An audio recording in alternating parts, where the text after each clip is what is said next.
Hi అండి. ఇప్పుడే వాన పడుతుంది, అయినా కానీ వేడివేడిగా కాకుండా కమ్మగా ఇలాంటివి తింటే కూడా చాలా బాగుంటుందని ప్రూవ్ అయింది. ఎందుకంటే ఆల్రెడీ కొంచెం ఇదిగోండి కనిపిస్తున్నంత మేర వేసుకొని పారిపోతూనే ఉన్నారు మా ఇంటికి వచ్చిన గెస్ట్లు. తినటానికి అర్జెంటుగా వానలో కూర్చొని మరీ తింటున్నారు. అందుకే ఏం చేశానంటే బీన్స్ తోటి ఒక మంచి రెసిపీ చేశానండి.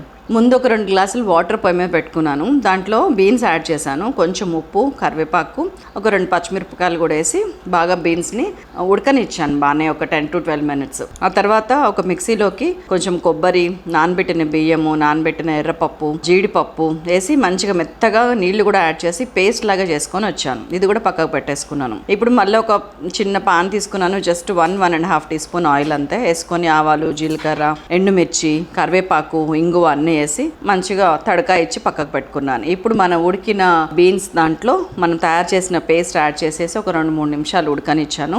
ఆ తర్వాత ఉప్పు చెక్ చేసుకొని కొంచెం వేసుకొని కర్డ్ ఒక 3/4 కప్పు ఒకటి యాడ్ చేశాను. చక్కగా చిలికిన పెరుగు అండ్ కొంచెం కొత్తిమీర వేసుకొని దించేసాను. అన్నీ చేస్తే వెరసి ఇది రెడీ అయిపోయింది. ఇంకేంటి ఆలస్యం, చేసేయండి, తినేయండి. ఫుల్ వీడియో శైలాస్ కిచెన్లో ఉంది, కావాలంటే చూసేయండి.